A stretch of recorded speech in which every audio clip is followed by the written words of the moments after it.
welcome everybody to the newest edition of the Bronx Muchachos podcast. I'm your host, Mark, and tonight we got with us Dave. What's going on, everybody? Welcome back. We got Alex.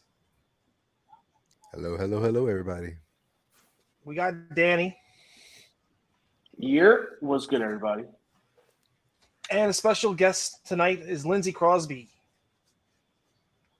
Hey guys, how you doing? Thanks for having me. Excited to talk Yankees with folks who actually know and appreciate Yankees prospects. Facts. Definitely. All right, guys. Everyone, you know the drill. Subscribe, rate, like, all that good stuff on Apple Podcasts, all the platforms, and don't forget hit the like button on YouTube. Lindsay, for everybody who doesn't know you, please tell us about yourself first and foremost. Okay, so I am the host of Locked On MLB Prospects. It is the number one daily minor league baseball podcast, available 5 days a week wherever you get your podcast. You can follow me on Twitter at Crosby Baseball, shows on Twitter at Locked On Farm. You can send us questions to a mailbag, lockedonmlbprospects@gmail.com. We do this every single Monday.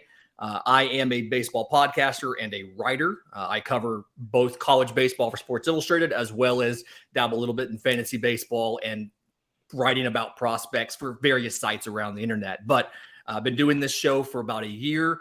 It's been a great ride because prospects are fun, right? Because one, there's always another prospect to get excited about. But then two, you get to be positive about it. You get to look at seeing these guys develop and understanding what they can do for your organization. You get to dream of it. You get to dream about what is Jason Dominguez going to look like batting behind Aaron Judge. You get to talk about where you're going to put Volpe and Peraza. Like you get to have fun with it. So that's the best part of it for me, is to dive into a farm system, pull up a bunch of games, and just imagine what this dude could do on a big league roster.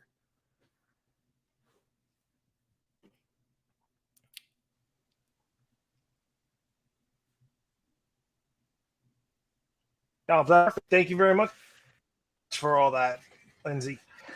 Well, before we go into prospect talk, why don't we do a little bit of recap of the winter meetings that just happened? We still got trades, we still got signings that are going on. We still got a lot of things happening. Noah, we were just talking right before we went live. You were congratulating all of us for Aaron Judge re-signing with the Yankees. What's one of the biggest surprises of signing wise that you saw happening? I think one of the biggest surprises, and it's not going to be surprising anybody here who's a Yankees fan and doesn't think a lot about this team from up north, but the Red Sox spending $100 million on Masataka Yoshida just doesn't make a lot of sense to me. $85 million for 5 years plus the $15 million posting fee for a guy that is below average in everything but his hit tool. I mean, defensively, he's limited to left field. Good thing they have a ridiculous left field that doesn't take skill to play in. The arm is weak. The speed's not that great. And the power, I think he's going to struggle a little bit to get to 15 home runs. And so it's something where you spent $90 million on a 5'8" outfielder that's not good in the outfield, that all he can do is get base hits. Kind of feels like it's you just enjoy fifth place and you want to stay in fifth place. That's fine. You could have spent that money and you could have re-signed Raffy Big Scoops. You could have extended Xander Bogaerts early, but instead you just kind of hand the division to the Yankees next year. Y'all don't mind it, I'm sure, but just was the weirdest thing to come out of the winter meetings for me. That and the fact the Padres just tried to sign everybody. Where are the Padres getting this money from? I mean, I keep hearing that the owner's like, he sits out there and goes, yo, if I can't take it with me, so I'm going to spend it all. But they're a mid-market team. They're dropping big numbers out there. I mean, you're talking what, 300 was it 300 plus for Trey Turner, 400 for Judge. They just signed Bogaerts for 280 for 11 years. I mean, they're throwing stupid money out there. They would have been the first team with three $300 million players had they gotten Turner, and instead, obviously now it's y'all because you've got Giancarlo Stanton and Garrett Cole. But it's almost like AJ Preller is doing this whole thing with, like, on MLB The Show. It's not real money. The cap implications don't matter. You can change a dude's position and nobody cares. And it's kind of refreshing, right? Like, this is how I think any of us would run a team. Which is like, I want every good player there is. That's what he's doing. Let's just go sign as many studs as we can, especially because Manny Machado could opt out after this season. Juan Soto's only on the books for 2 years, and Scott Boras isn't going to let him sign early. And so I don't think it's actually as dangerous as it feels like, because the Machado out, because Soto's coming off the books. But like, they're trying to optimize the window. They're trying to go for it right now. And they've spent just about every prospect they have to do it. So let's hope it works out for them. They can knock off the Dodgers. Well, I'm everybody in that West Division is looking to knock off the Dodgers. Well, with the exception of maybe Arizona right now, Colorado. Colorado's out there too, not really trying. Colorado's worse than Arizona. I actually like a lot of Arizona's young core that they have coming up. Pitching's going to be a question for them, like it is for just about everybody. But I like the young talent they have, the outfield potential. They might roll 3 center fielders out there that can all hit 20 home runs. Dalton Varsho, both catcher and out. I mean, they got Christian Walker, got a Gold Glove at age 30. They picked up college baseball's home run champ to be their DH in about 2 years or so. Like, they're building a good core. They're going to challenge. And since the Dodgers are taking a step back money-wise to try to put some prospects in and reset the tax, now might be the time for the Dodgers to try to fill that void. That's what the Padres did. So maybe the Diamondbacks are going to try to fill that void as well. Who knows? Don't forget Corbin Carroll, too, who's like their prized prospect and who's got tools for days. Center field. He's going to be the front runner for National League Rookie of the Year, just like I'm hoping Oswald Peraza is in the American League. He's probably going to be battling Gunnar Henderson if he gets a chance to play at shortstop, which I'm sure we're going to talk about in a little bit. But hopefully he's right up there with them in the American League race. Here's a little thing from left field from the live chat. Okay, Anthony, he has a question. His question is, he's a Yankees and a Marlins fan, and he's wondering if there's any updates on Pablo Lopez front in terms of a possible trade. Because he then states that he would like to have a trade for Pablo Lopez to the Yankees for Sweeney Jones. Spencer Jones. Yeah, he's Sweeney talking Jones and Spencer Arias. Jones and Roderick Arias. Yep, that's Sweeney Jones Arias. Yeah, gotcha. yeah. Sorry, Sweeney Jones and Arias. That's what he wants. No, the reason why he's asking for it is because he looks like he's going to move to third base, and the Marlins need a third baseman. That's his reasoning. I think you're a little bit early to make that trade if you're the Marlins. Something they've been talking about, they need a center fielder pretty badly. They've been trying to get Brian Reynolds. They've called about Cedric Mullins. One of the rumors is that they were actually looking at a straight up Cedric Mullins for Pablo Lopez trade. Last I heard, no movement on the front. We know that there were some trades agreed to during the season that got, shut down. I still think Pablo Lopez is going to move.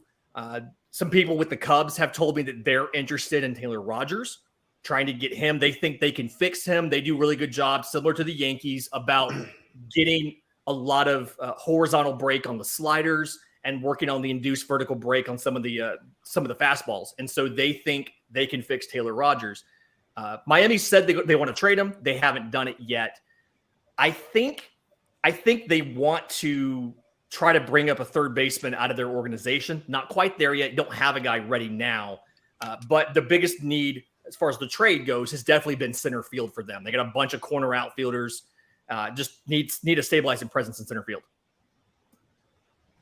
And from a Yankees perspective, why give up on our most recent first-round pick, which, Lindsay, I'm sure you are very well aware of, Spencer Jones.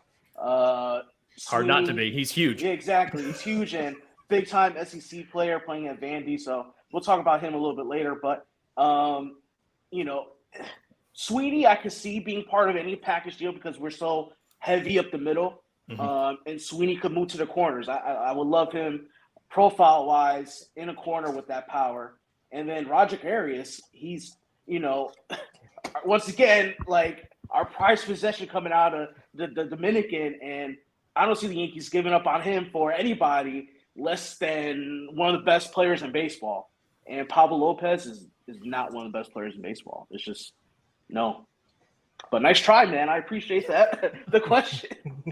It's really hard to see a trade of an international free agent who hasn't made it stateside yet. And it's simply because at that point, you just don't have enough information about whether they're going to work out or not. Where, like, if another team wanted that guy, they'd have just paid him more money and signed that guy.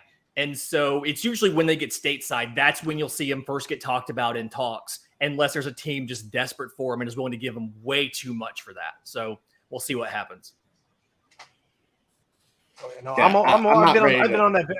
I've been on the Roderick Arias bandwagon for since I heard about him a couple of years ago before he signed.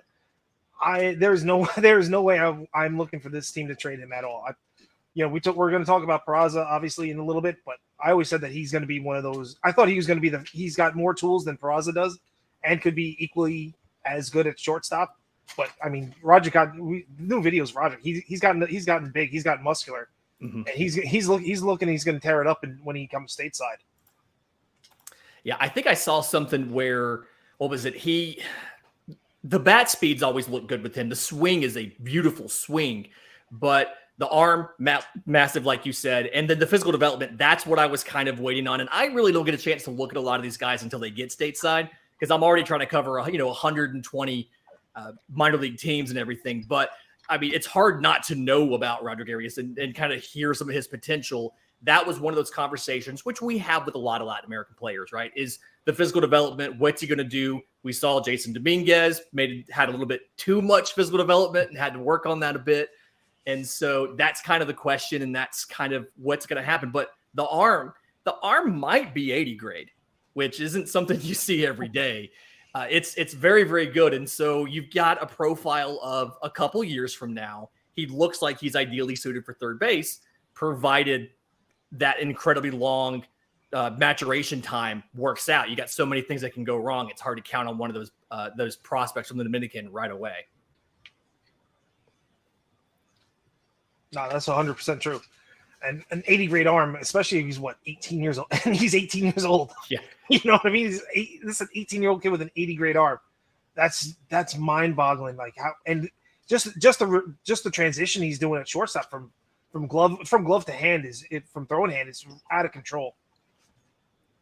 He's looking very good. I'm very excited for him. Going back to Anthony's other question about Arias with having Volpe and Peraza up the middle. Let's not forget one thing. Roderick Arias is turning 18 years old this year, if my memory serves me right. We signed him at 17. Oswald Peraza is 22. Anthony Volpe, 22. By the time Roderick Arias is ready to come up and contribute at the major league level, we don't know what's going to happen. The Volpe and Peraza could get traded at some point to replenish the farm system if Roderick Arias is the real deal and ends up being better than the two of them, which is even scary to even fathom at this point. But I guess anything is possible.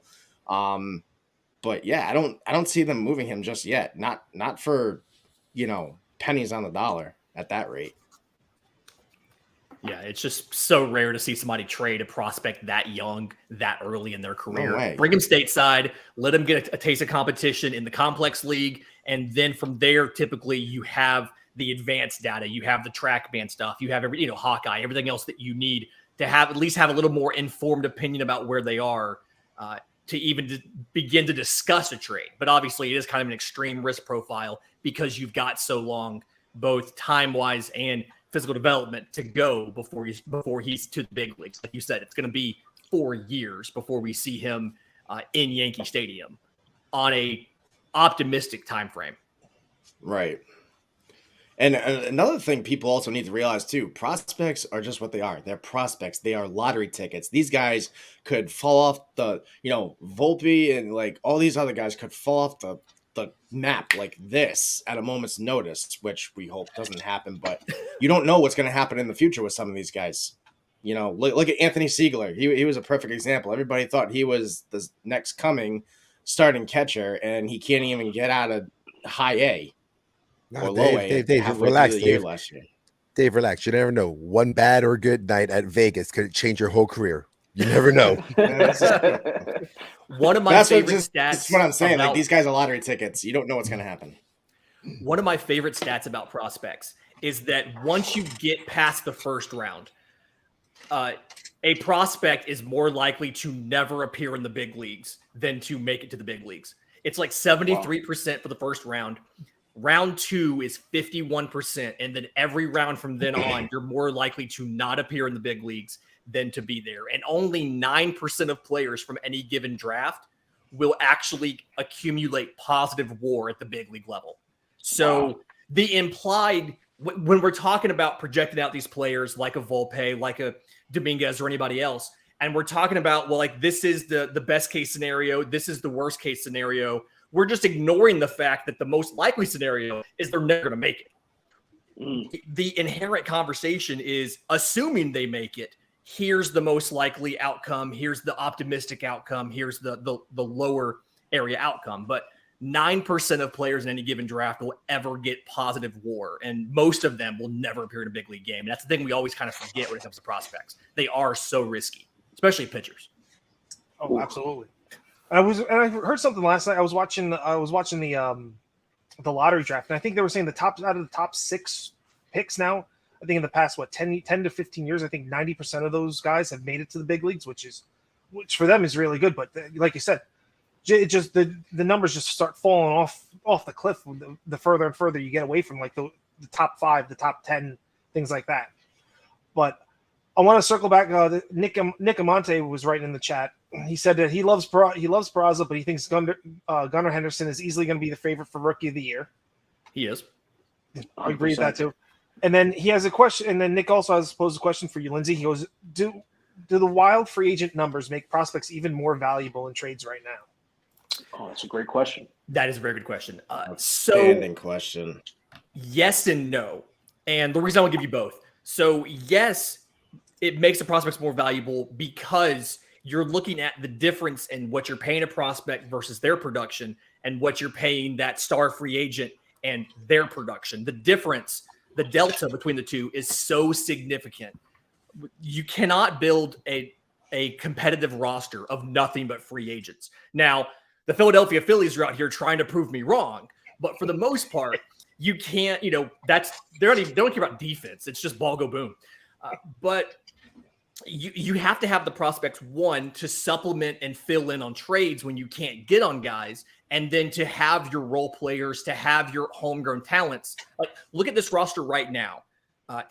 You've got Rizzo, free agent. Obviously, Judge came through the farm system, though. Donaldson was, I think it was a trade, but like so many of these guys, Oswaldo Cabrera played a big part down the stretch last year. I think he led the team in outfield assists despite getting like 45 games.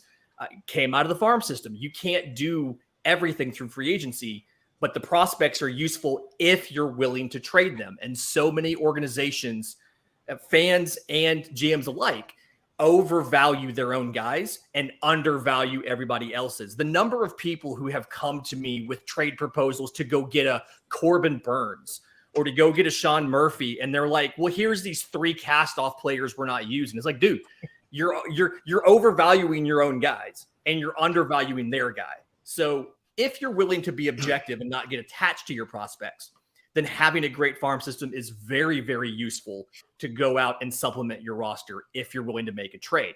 A good example of a team that will not make a trade to save their life, the Boston Red Sox. They love these prospects they have. They will not trade them. And because some of them did not hit, like a Jarren Duran, now the team is last in the East. I'm just going to keep finding ways to mention the Red Sox are last in the East. This is me pandering to your audience.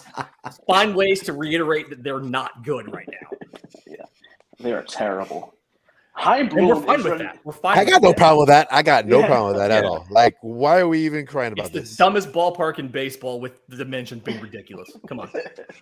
And we're a Little League ballpark. Or the most unique soccer field ever. Chaim Bloom is running this team like the Rays. Like, bro, like, what are you doing? He should have been money, fired, man. With money, but he's not making good decisions. Counterpoint, why are you giving the Kelly James? As a Yankees fan, you should want him to get extended.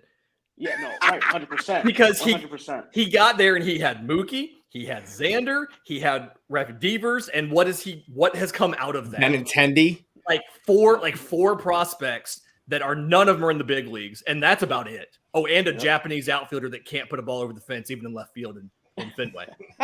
Ratings. But Hey, Lindsay, Another counter. You do have Tristan Cassis. Tristan Cassis is going to be really good. Yes. He is going to be really good, and I do like Marcelo Meyer, despite what he looked like a bit last year. I do like the potential of a Brian Bello, but yeah, no, that's not a very deep farm system right now for them. Cassis is going to play first base. You just said he'll get traded away. Yeah. All right, here's a quick question. If you had Marcelo Meyer or Anthony Volpe, or actually take any of the either Volpe or Peraza, which one would you rather? Who would you rather take, Marcelo Meyer, Volpe, or Peraza? This is going to be unpopular. I want Peraza. I want the best defensive shortstop I can get that can give me at least average offensive production. Now, if we're talking about Volpe at second, that's different. But I want a defensive shortstop that's going to eat up everything that comes that side of the field, and then give me at least average offense. And I think Peraza can do that. Volpe is going to be better than him offensively, but I just like the defense from Oswald Peraza. I do think eventually, if everything breaks right, you're going to have Volpe at second and Peraza at shortstop. That's the optimal place to deploy both of those guys. Don't know whether or not the Yankees are going to do it, but I think that's how it should be. Well, I think Hal's kind of come out and said that he wants to give both those guys a legitimate chance, and especially put them like this year. He wants them both playing in Yankee Stadium at the same time, and the only way that's going to happen is one's going to shortstop, one's going to second base, and I can't see Volpe sticking around at shortstop. I don't think he has the arm for it. He doesn't. But they called up Peraza last year and then continued to run out IKF at shortstop until the last game of the playoffs. So it's not always a given that a team will use a prospect in the most optimal manner. Look at what the Braves did last year with Vaughn Grissom. Ozzie Albies gets hurt.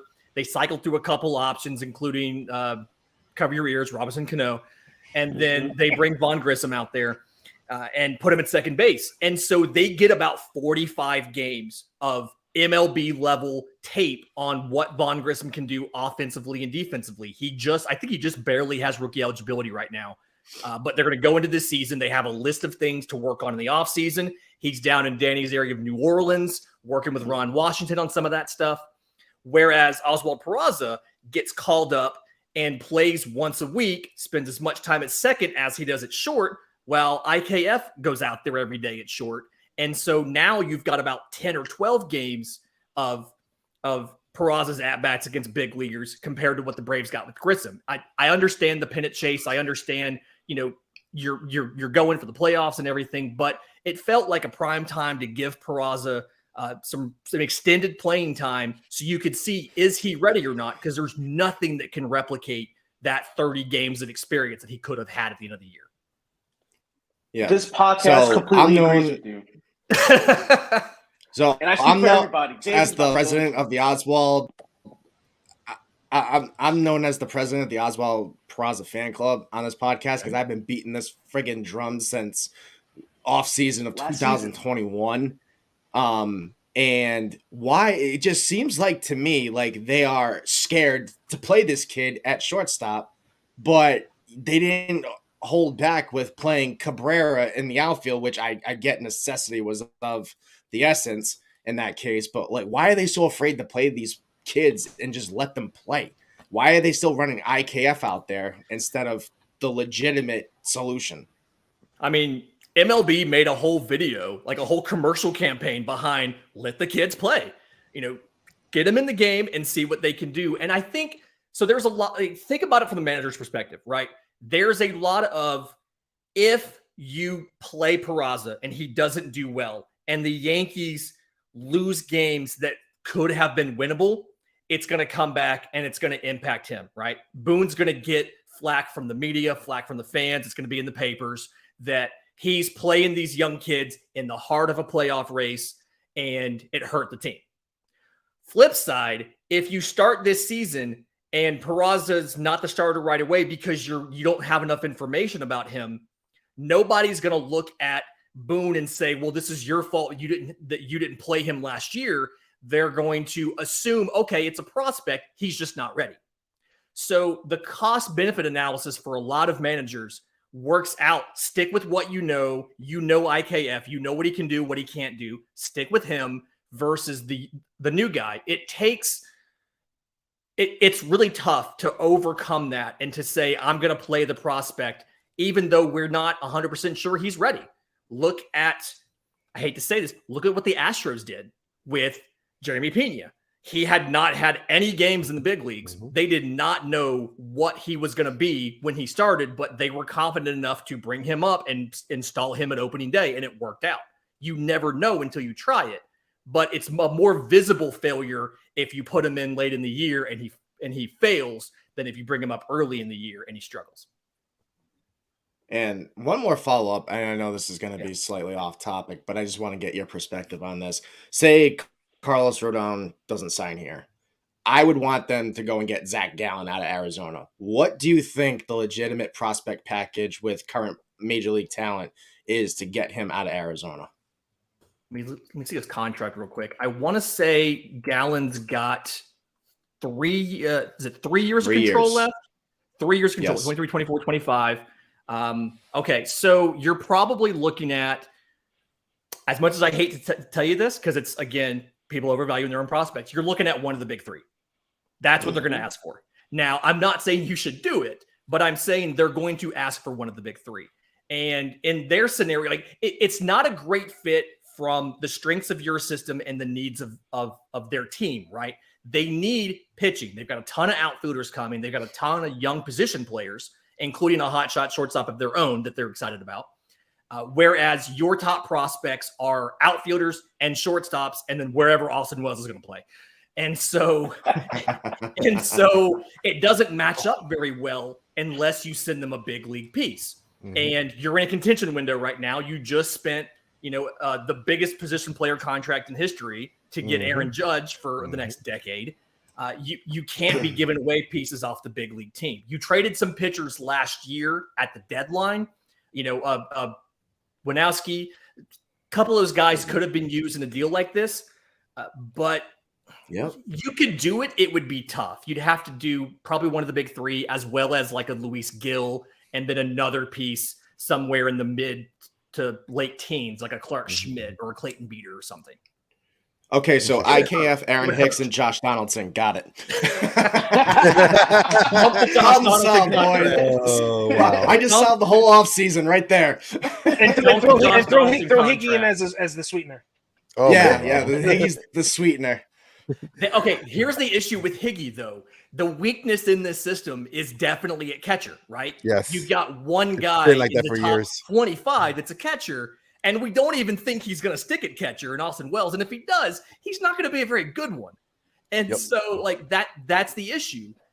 I would rather, honestly, if you're going to ship out one of those top prospects, right? Like a Volpe or a Peraza or a Dominguez or whatever, go get Sean Murphy. If you're going to ship out a top prospect, rather than going and getting a pitcher, go get Sean Murphy, because he's an everyday player that's going to impact your team significantly. His traditional numbers don't look super impressive, but his advanced numbers, when you compare him statistically, what he did on advanced numbers, the closest comps are Francisco Lindor, Carlos Correa, and JT Realmuto. Like, offensively, he's very good. He just plays in a terrible ballpark with a lineup that is literally like the skill of a double-A lineup. There's no run protection, bad ballpark, pitcher's ballpark, and on a bad team. So if you're going to try to top prospect, go get Sean Murphy instead. Good. I think I have PTSD from all the trades that have failed with Oakland, though. Yeah. Everybody except for the Atlanta Braves say that. Yeah. All right. Yes, so I completely agree with Mark. We got some questions over in the chat right now going on. Okay. Let me go to Nick, since his is basically a little follow-up for you. It's like, would you rather spend money on Murphy in free agency than give up three top prospects? Ooh, if I'm the Yankees, the money's never going to stop, right? Like, I mean, the money's there. There's no reason this can't be a top 5 payroll in baseball organization. So if I have my druthers, I am signing a guy unless I have more information about a prospect than somebody else does, and there's a difference in how they value him and where I know he actually is. If you have a good opportunity to sell high on a guy when you know he's not going to hit that ceiling, then make the deal. But if not, You're the New York Yankees. Just go buy him in free agency. At least you're saying it. Thank you for saying it. If the Padres can do it, you can do it. If the Philadelphia Phillies can do it, you can do it. Lindsay, we've been saying that we've been saying that over here for all season. All season. Let's be real. Okay, we've been saying that. How? Open up your wallet. That's all we've been saying. Work for your dad. They're only selling Bud. Exactly. They're only selling Bud Light for $13 and chicken buckets for $20. I think they just came out today and said that Aaron Judge's last 9 games of the season, they made $40 million. Dave, you're the sucker doing it. I'm the sucker that's actually sticking. I'm not doing it. Okay? I'm just saying. I know about plastic bottles. But like, it just came out today that Aaron Judge's last 9 games, Hal made an extra $40 million in revenue. The money is there. Ooh. I don't want to hear that you can't spend money on player X because you're hamstrung by payroll. You obviously can afford it, my dude. Stop buying your expensive cars and horses. No, that $40 million was the stupid tax he had to pay. Mm-hmm. Yeah. But now we have Anthony's question. His question is directly to you, Lindsay. It's like, who's your favorite prospect from either college or high school at third base? If Miami end up drafting at third base at number 10, who has a good combination of power, average, and defense? Okay, so in this upcoming draft, who is my favorite third base prospect? Mm-hmm. If we're looking in the first round, right?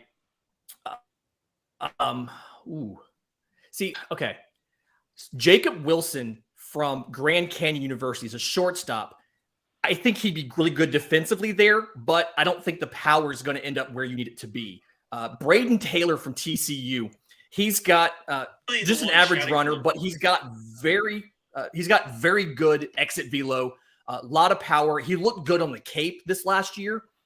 And so he's got the hands for second. He's got the range for short. He's got the arm for third, but he's the one in the top 10 where the power profile looks like he could play third base as well. And that's not something that a lot of this top 10 has. A lot of the infielders in this top 10 are very much a defensive first guy with questions about the power, a high floor kind of thing. All the power's in the outfield right now. I got to follow up on that. Do you think the Marlins will stay at home? They could go for Yandy Morales. That's right out of the University of Miami, third baseman, local kid through and through for them. They might. I think one of the questions is the Miami baseball program hasn't historically done a great job of developing those players. And so different organizations treat different college programs and have different levels of interest in their guys. Like, for instance, the Cleveland Guardians love drafting pitchers from Florida because Florida does a very bad job at developing their pitchers. So when you get a pitcher from the University of Florida, they have extra development you can unlock. So Miami's not known for doing a lot of great work, but since the Marlins need to bring in local talent to get fans to the ballpark, if Miami has a big year, there's a possibility they take a guy from the University of Miami. I can see that. I think with the time span to get a college guy into the pros, because it's a couple of years, a lot of teams don't think that way, but it's entirely possible, I guess. It's one of those. Miami's not really regarded as a great baseball development program, especially for hitters. Facts. So I had a question. So just seeing how everything's going with this Yankees offseason, Judge, possibly a Rodon, maybe they don't have enough money in the budget to get to buy a left fielder. They may go down the trade route. Recently, Brian Reynolds has been, he requested a trade. What would it take for the Yankees to acquire a guy like Brian Reynolds? Ooh, okay. So Brian Reynolds is tough because they don't have to trade him, right? Like he wants him to trade, but they don't have to trade him. And so typically you're going to have to overpay. I think you could, looking at what their team needs, what their organization has, they're high on some of the catchers that they have. They've got a lot of infielders, a lot of middle infielders. They have questions in the outfield. So I think, could you talk them into one of the non-Jason Dominguez outfielders, and Everson Pereira and Estevan Florial? Maybe. But I think it's going to take probably at least a top 10 prospect plus a pitcher with a lot of promise and then a lower level guy, Brock Selvage maybe. It's going to take 2 or 3 players out of your top 30. I honestly don't think that's the best route to go to find a left fielder, and especially because you're not going to get a lot of power out of Reynolds. He really fits that center field profile. You've got Bader. I think a better option is try to swing a 3-way trade, because they'll never do a straight up trade, but try to swing a 3-way trade for something like an Anthony Santander or an Austin Hayes. Baltimore will never just trade him straight to you, but maybe you can work a 3-team trade to get a guy like that, because look at the profile in left field. You want power. You're not as concerned with defense there. Reynolds gives you 2 center fielders, and you still have that question outside of Judge of where the power comes from the outfield. Now, he hits enough home runs to cover Bader and Reynolds, but it would be nice to have 2 power sources in the outfield and then Harrison Bader versus 1 and just Judge. One of the other names I keep hearing about also is from Arizona is Jake McCarthy, excuse me. And I know that his peripherals are offensively he's really good, but defensively he's not there at all. Is that something that the Yankees can kind of look into? And and obviously with that, it goes back to what you were saying before. How can the Yankees and Arizona kind of bridge the gap and put a package together that would suffice for both sides? Because like you said, what we have is exactly what they have, and what they need, and we don't have that. So I'm going to do you one better than Jake McCarthy. I'm going to try to do 2 birds, 1 stone here. I'm going to say, instead of Jake McCarthy, go to Arizona and ask for Dalton Varsho, because Dalton Varsho seems to be the guy that they have considered to be out of the future picture of what they're going to do. He can play outfield and he can catch, and little underrated, 27 home runs last year, put up almost 5 WAR while splitting time between the outfield and catching.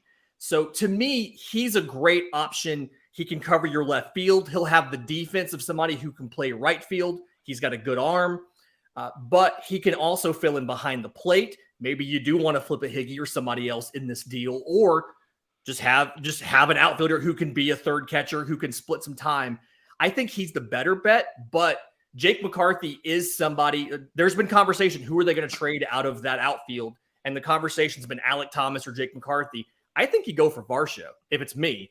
Also, if you're in fantasy baseball, definitely go get Dalton Varsho, because his 27 home runs led all catchers last year. That's what I did, won my league. So maybe you should do the same thing.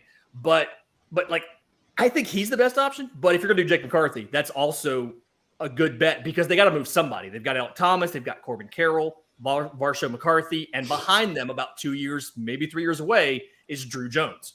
So they've got a log jam in the outfield. They got to move somebody. I think it's a good fit as far as an organization. Again, the question is, how can you make the deal with them? I think if you're going to give away a big 3 prospect, you get Dalton Varsho. And you didn't even mention the one guy from Arizona that nobody even mentions, which is Christian Robinson, who can't come stateside right now. What's his? I know all the things that happened to him legally, but where does he stand? And if he makes it back stateside, what is his projection at that point? So I think I'm trying to remember the exact specifics on that. I think it's something where he hasn't. Is he going to be Rule 5 eligible soon? There's a lot of unknowns here. We don't quite know exactly what's going to happen with him in this whole conversation of he can't make it to the States, when he does, and then the reserve list. I don't quite know what's going to happen. I don't know what the projection is going to be on him either, because he hasn't made it stateside and he's been stuck for so long. So not quite sure, but that's something, from what I've been told, they're not counting a ton on him. I just don't know what the potential is for him going forward, being completely honest. Don't count on it, Mark. Don't count on him, Mark. Man can't even get to the States. Come on. Don't count on him. Hey, Lindsay, how much go the other way? Go down. Go, instead of coming across the Atlantic, go through Mexico and come up that way. That's what Yasiel Puig did. Yeah, he's looking for a big league job too. Yeah, he was over the winter meetings. Yeah. Well, he's got legal issues too, also, with gambling. So. What do you think about Oswaldo Cabrera being the full-time left fielder for this team? Since Benintendi wants $100 million now, and seeing the Nimmo deal, that's just going to shoot his asking price up, considering Nim was a career 232 batter, 62 home runs, and 213 RBIs over his career. I'm not really on board with the Reynolds trade. I think they're going to give up way too much, and I think they got a viable option on Oswaldo Cabrera to play left. What do you think? Since he's signed, he's put on like 55 or 60 pounds, and a good portion of that has been muscle. And we saw it, as far as, I think it was it 47 games in Scranton Wilkes-Barre, he hits like 25 extra base hits and then comes up to the majors. I think defensively, he can play anywhere but catcher. Honestly, I think he could. And you saw it last year. He played second, he played third, he played short, he played right. They repped him at first when Rizzo was out. I think he can play anywhere, and he's got a good arm to fit in right, left, wherever you need him. Offensively, I think there's some questions about his adjustment to big league pitching.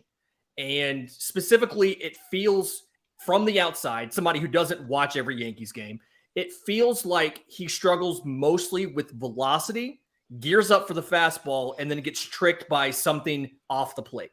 He either chases a slider, misses a curve, swings over a curveball, something like that. So I think there's some work you can do, but I like the idea of saying, if we can find an affordable left field option and have him available for a super utility type role, let's do that. But if not, don't worry, you can roll with him. He's good enough offensively where he's not going to drag the team down, and he's going to give you above average to plus defense just about anywhere he is on the field. So it's not the worst plan in the world. There's worse plans, like having IKF play every day at shortstop. I mean, it's worse things you can do. Who would have thought of that one? Or Aaron Hicks. For having been a pitcher, I don't understand why Aaron Hicks doesn't get more outfield assists. I know, it's not them being afraid to run on him. I just don't understand where the disconnect is from a guy who used to be a pitcher to what we see now. I don't get it. I want more out of Aaron Hicks. So do we. He needs to kick rocks. But so does Aaron Hicks. Yeah, so does Aaron Hicks. He came into last season talking 30-30. He barely got 10-10. So, I mean, it's hard to get 30-30 if you're not on the field. He's getting 30-30 when he plays MLB The Show. That's the only time he's getting it. That's it. Maybe he's, hitting a 30 under in golf. I don't know how those numbers work, but Might gotta be the best golfer of all time. Golly. Go do that for a career, Aaron Hicks. Tiger Woods, eat your heart out. He's a great golfer. But talking about outfielders, Spencer Jones, SEC dude, Vandy, yep. Did you see a lot of – you write for Auburn, right? Correct? Yeah. One of the college I cover is Auburn, yeah, for college baseball. So same conference as Vandy. Mm-hmm. How much of Spencer Jones did you see, and where do you project him as a big leaguer? So he is good enough where he could have played center in college. The reason he played right was because Enrique Bradfield's one of the best defenders in college and the fastest player in college baseball. So that's why he played right. He could play center. I feel like he's going to be a corner outfielder for New York. And obviously now that Judge is long-term, he's going to be in left. It's fine. His arm is probably average to above average anyway. There's a lot of obvious physical similarities, right? He's also 6'7" like Judge. He's not 285 like Judge. He's about 230 or so. He's got some holes in his swing. And from when I watched him in college to when I caught him a little bit in Tampa with the Tarpons last year, late in the year, he's gotten better at adjusting the barrel, kind of manipulating the barrel to cover more of the plate. It's something where I think Judge being in the system is going to be good for him, because when you're 6'7" like that, when you're incredibly tall, you've got the long levers, and it's solely a mechanical issue, right? Plate, like pitch recognition, plate discipline, he's got the tools. It's just literally the mechanics of swinging and being able to cover the entire plate while he does it. So I feel good about him being in left field, good enough to play in right. If Bader goes down and Judge has to shift to center, you can put Spencer Jones in right and he'll be fine. But I do think that provided the hit tool gets to average, I think right now he's probably about a 45 grade. provided the hit tool gets to average. Your power tool's only as good as your hit tool. So provided the hit tool gets to average, I see him as a 30 home run guy at the bigs, giving you above average defense and left. And I think the speed, he's a plus runner now. He's probably the best athlete in your system, but I think it's going to tick down a little bit as he puts on some of the adult weight. He's probably going to end up at above average speed. I like Spencer Jones a lot. I watch a lot of Vandy baseball. And Enrique Bradfield, he's the real deal. I wish we had the opportunity to draft him. He's probably going to be top 10 this year. But man, the speed is outrageous. He could really track it down in center, and he could bump for a base hit. He'll get you a base. He's an on-base machine. So for anybody watching that likes college baseball, watch Vandy baseball, watch Enrique Bradfield in center. I watched him get thrown out last year and blew him. Like, nobody in the park thought that could happen except for the catcher. That was the only guy that thought he was going to get thrown out. It was amazing. He stole. He went up against a catcher that allowed. I want to say he allowed maybe 23% of Steelers to be successful last year. I mean, he shut the running game down, and Enrique Bradfield went 2 for 3 off of him. And I'm like, that is absurd. He literally is the fastest player in college baseball. Yeah, he's nasty. Very, very classic, like an old school center field leadoff type. Not a ton of power, but on base, is going to steal a ton of bags. All of that. It's great. 100%. So with a quick follow-up, you were talking about Spencer Jones in left field. So long term, you're thinking Dominguez is going to be the center fielder long term? I think there's a question, right? As long as the weight stays under control. And I don't know how much of that was he was young, how much of that was the pandemic, how much of that was just that's what his body type's going to be. But provided that physically he stays in shape and he does what he needs to do, I think Dominguez can stay in center. The physical comp, not anything else, but the physical comparison I'll give you for Jason Dominguez is look at what Andrew Jones did. How Andrew Jones, and obviously went to the Yankees, you saw it, but like as he got older in his career and he thickened up a bit and he slowed down, his defense kind of fell off a cliff. I think that's a good physical match for where Jason Dominguez could go, depending on how disciplined he is with his physical conditioning. Now, I did eat some crow on my show because I had been down on Jason Dominguez early in the year last year, like a lot of us were. And then he turned it around and looked significantly better second half of the year. And so after seeing that, I do think he can stick in center if he's disciplined, if he sticks with the conditioning, watches his weight. I think he can stick. And to your point, Lindsay, look at what he did in the championship game for AA. A homer from both sides of the plate. Well, the Patriots won 15-0 in a no-hitter in the championship game for AA. So, like, Dominguez, he's a stud. That whole team were full of studs. And I'm really looking forward to what they could do this year. The thing that I don't think we give Jason Dominguez enough credit for, and he struggled with it earlier in the year, but is the pitch recognition. And there's a good video going around from the Arizona Fall League of a full count pitch, and he takes it, and they call it a strike.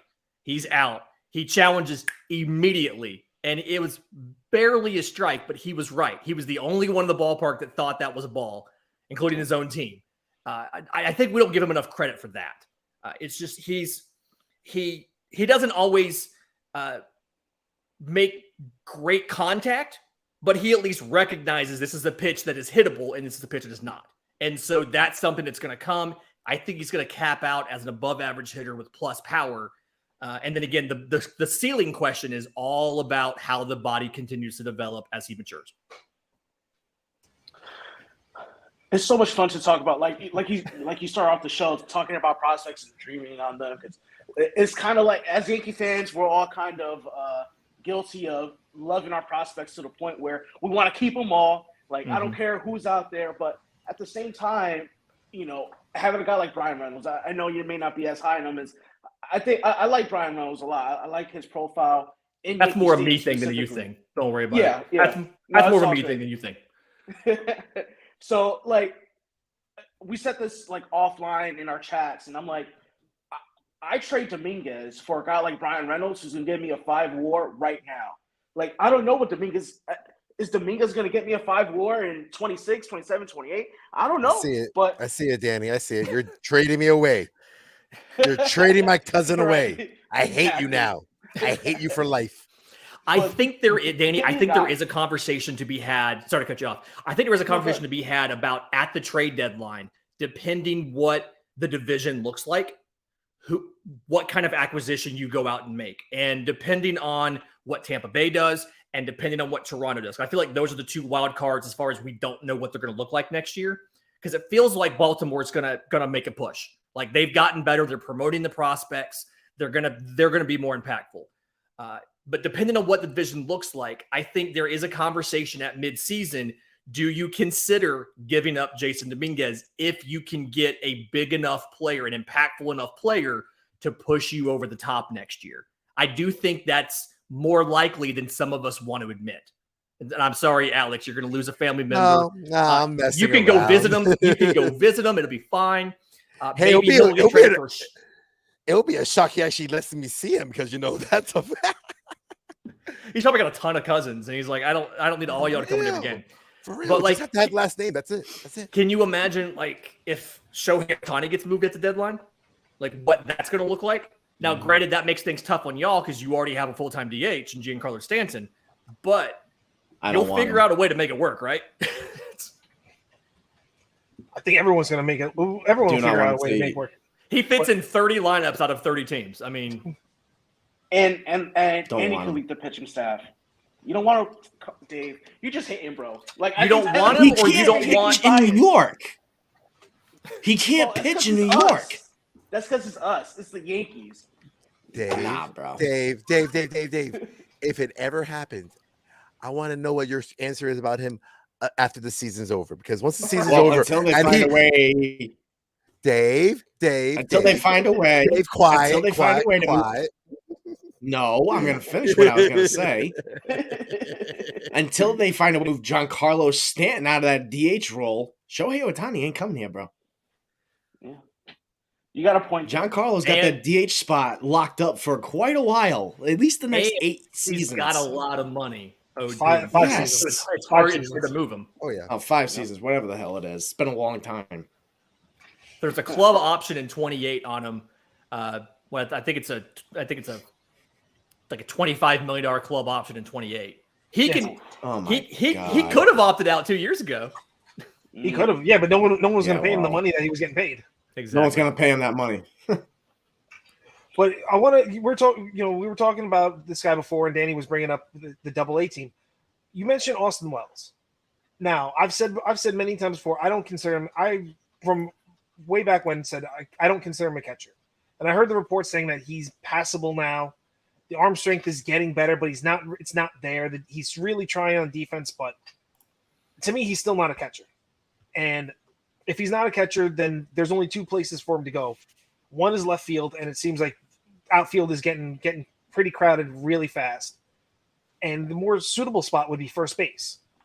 And me personally, with Rizzo there for next at least 2 years, I personally think that not this group of Japanese players, but next year Murakami's going to come over. I think the Yankees are going to spend the money on Murakami, and he's going to wind up being the first baseman with a crazy heavy bat that's going to be bombing left-handed bombing balls.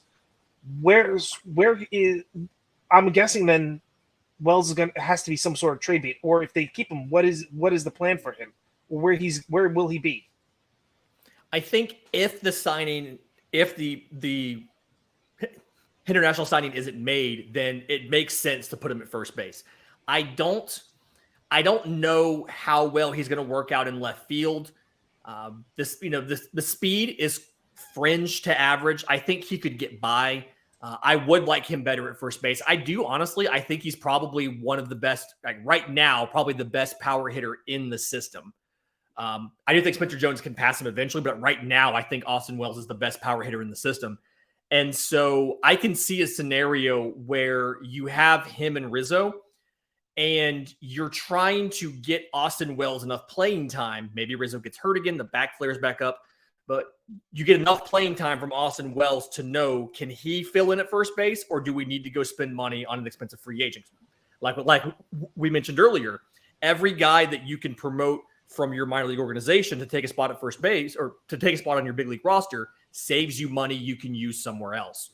And so you're going to find a way. Depth will always work itself out. You're going to find a way to test Austin Wells. Hopefully he gets legitimate playing time so you can see, is he ready? Do we need to go sign this Japanese first baseman? Can we let Austin Wells do it? And you have a way to get an answer before he's posted and you have to make a decision. But I see him as a first baseman more so than a left fielder. And I think his pop time, I think my pop time is actually better than his is right now.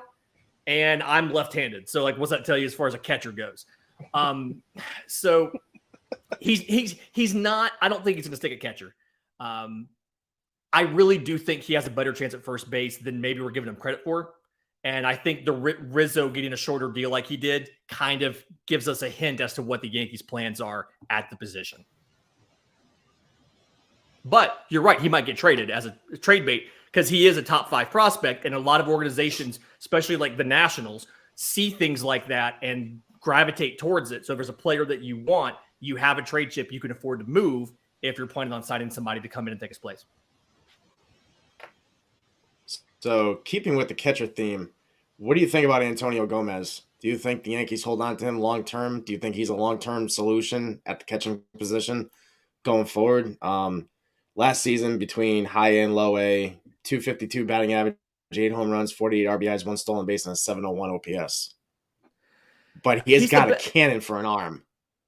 Oh, yeah. He's the best defensive catcher in the system, and he has been for 3 or 4 years.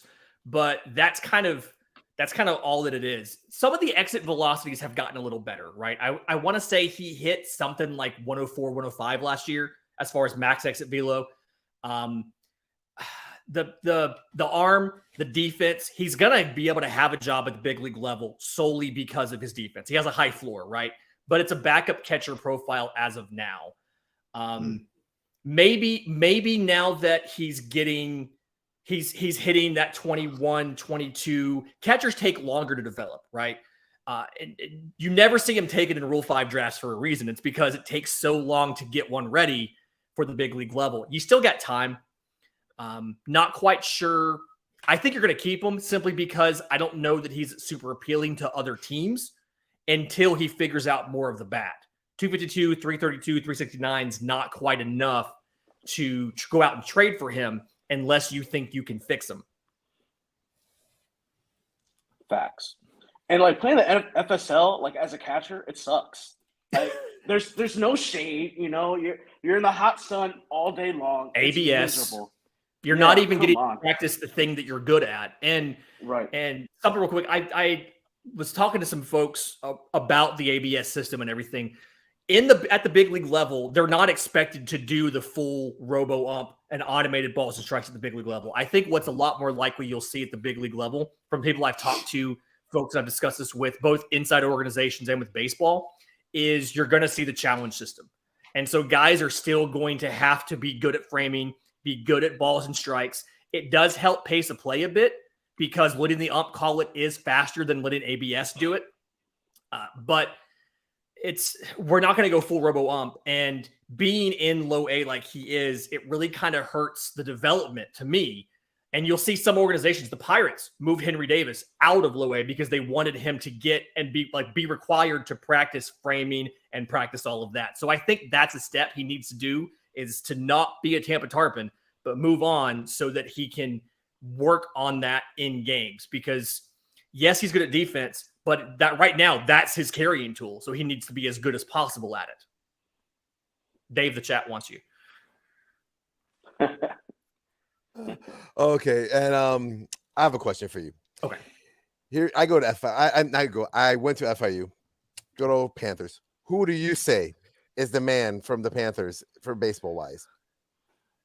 So all time, Mike Lowell probably to me is one of the best.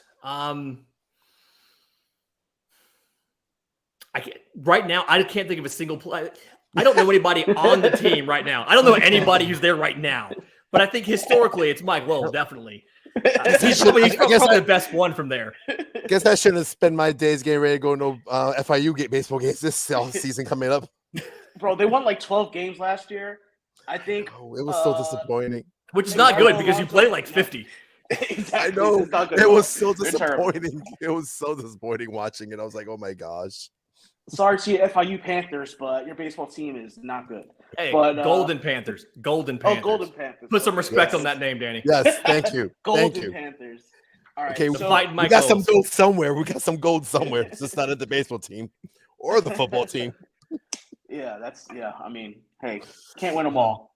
Cannot win them all. So, kind of last question, we like to ask quirky questions at the end and kind of learn more about you as a person. Do you like Marvel, DC, Star Wars? Do you like anything like that? Okay. Or you kind of doing something different? Let me see. Marvel over DC. I used to be Star Trek over Star Wars, but now I'm Star Wars over Star Trek. 100% right way. You can have both, it's not a crime. Yeah. Oh, no, yes, it's not. I like both. It is. Like both. No, it is not. When you Shut up. It's not a crime. It's Star Wars at all times over. My kids love the Star Wars a lot more. My love the Star Wars. My son right now is on a lightsaber kick. Loves it. So, yeah, Marvel over DC, Star Wars over Star Trek. Big bourbon guy. So I've got that going for me. That's nice. Yes. Can't go wrong there. And then I literally watch baseball almost every single day. It's nuts. I have in my office right now, I'm in my home office. I have 5 screens in here right now. Yeah, not counting like my phone, just screens that are mounted where I can use them whenever I want to. And usually one of them always has baseball on, either live baseball or a replay of something on MLB.TV. I watched more Arizona Fall League games than I think anybody else on the planet, including some players' mamas. I saw more Jordan Walker than his girlfriend did. Like that's where we are right now. That guy's a stud. Yeah, he chose a good man to watch. She might take a restraining order out on you then. Yeah. Oh boy. Nah, man. He needs to take you out for a date. Give you some wine at least. Come on. It's like, listen, man, you know how much money I've spent on you, Jordan Walker? Bro, listen. I need some return on my value now. I have talked you up so much on my podcast about dark horse for rookie of the year next year. Come on, listen. But no, in our free time, we go to minor league baseball games as a family. Thankfully, because of my show and because of I hate saying the word platform, but because the fact that I'm visible when I talk about minor league baseball, sometimes these teams reach out and offer, tickets to a game, things like that. So my family, we travel almost every weekend, cool. Whether we're traveling to a college game, we're traveling to minor league games, things like that. I'll go to any baseball. I've got a trip scheduled with the Macon Bacon, which is a collegiate wood bat league coming up this summer. We're going to go spend a weekend with them. It's just literally our whole life revolves around baseball and then concerts. So do they play against the Savannah Bananas? Because Mark is they actually do. Yes, I'm down. Going to Savannah. They actually do, and the Savannah Bananas awesome. are no longer part of the Collegiate Woodbat Baseball League. They are now full-time doing banana ball. Yeah, but for the longest time, the biggest rival of the Savannah Bananas was the Macon Bacon. It is actually against the team rules to bring a banana into the ballpark. It is on the website. It is against the rules. No bananas allowed in the ballpark. That's awesome. That is insane. But what if it's bacon wrapped? Bacon wrapped bananas. Okay, that might be a loophole. What about a plantain? What happens to a plantain? Is a plantain okay? If we have Jamaican night, can we do plantains? Hey, I don't know what the rule is. Noodles with a little bacon on. I'm gonna ask him when I go. Hey, if I want a bananas Foster, can y'all do that? Can we wrap a banana in bacon? Can we do some fried plantains? What's the rules exactly? Yeah, they probably give you candied bacon with your ice cream, which is fine with me. I'll try that too. That's fine. We're here for it. Lindsay, you'll have to let me know if you come down to see the jumbo shrimp. I live in St. Augustine, about 12 miles south of Jacksonville. So I love the Southern League, man. Absolutely, will do. I love the Southern League. It is, for me, I mean, I'm right in the heart of the Southern League. I'm an hour away from Montgomery. I'm about 3 hours away from Trash Pandas. That's a lot of the minor league baseball that I see in person is the Southern League. And so the Jacksonville Jumbo Shrimp, the Pensacola Blue Wahoos, the Biloxi Shuckers, all of that. Those are my people. So I'll definitely I'm sure I'll be seeing you. I got family in Florida too. So we'll figure that out. Nice. And after you see the Biloxi one, you go over to the casinos then and go. There you go. All your money. There you go. Whatever money I made betting on the game, I'm going to then lose it at the casino. That's how it works. Yeah, 100%. And we've gone full circle.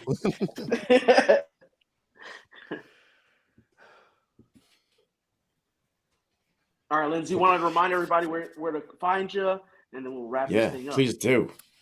Absolutely. My show, Locked On MLB Prospects, is available wherever you get your podcast and on YouTube. It is 5 days a week. We keep them to a nice, tight 30 minutes, get you in, talk baseball, get you out. Twitter feed at Locked On Farm. You can email us, lockedonmlbprospects@gmail.com. We do those mailbags every single Monday of nothing but listener questions. Again, I'm on Twitter at Crosby Baseball. It's a great mix of baseball, and then a bunch of baseball on that feed. So let's get after it. Very diversified there. Yes. I cover all things round with stitching that are hit by bats. There is a little bit of cricket talk when baseball's not in season, but yes, it is all baseball all the time. College, pro, it doesn't matter. I've called high school games before. I mean, it is everywhere. Awesome. Well, I'll watch a bunch of kids in the parking lot play baseball. I don't care. Nice. Well, Lindsay, we just want to thank you for being a troop, coming out and hanging out with us. It's been a great time. We had a lot of fun with you, so we'll definitely have to do this again at some point in the future. Absolutely. Just remind everybody, you can find us on our link tree, link.tree/Real the Bronx Muchachos. Thanks to everybody that listened to us here in our home country and around the world. Appreciate you. Don't forget, give the gift of the Bronx Muchachos this Christmas season. Hit up our online store. Use BM15, 15% off your purchase. SeatGeek for concerts, hockey, basketball. Promo code Bronx Muchachos, all capital. Save yourself $20 off your first purchase. And also, if you're a fan of the Miami Dolphins, the Miami Heat, the Florida Panthers, hit up 5 Reasons Sports Network. They got a whole lineup of podcasts for all your Miami sports. All your Miami sports. Hit up 5 Reasons. Check them out. 5 on the floor. Except for FIU baseball. We ain't Don't talking do that one. Don't go on Panthers. Sorry, FIU. Sorry. And And Five Dave. Reasons does anything Miami related. Anything with Miami in And front of it, please. they do that. Not FIU, not FAU, none of that stuff. Hey, and remember, please do use all those promo codes before Dave has to do OnlyFans, because we don't need the OnlyFans. All right. We're not going to get fired. Anyway, that's going to do it for us. Before Alex gets us in trouble. For Alex, Sydney, Mark, and Danny, I'm David, Bronx Muchachos, signing off.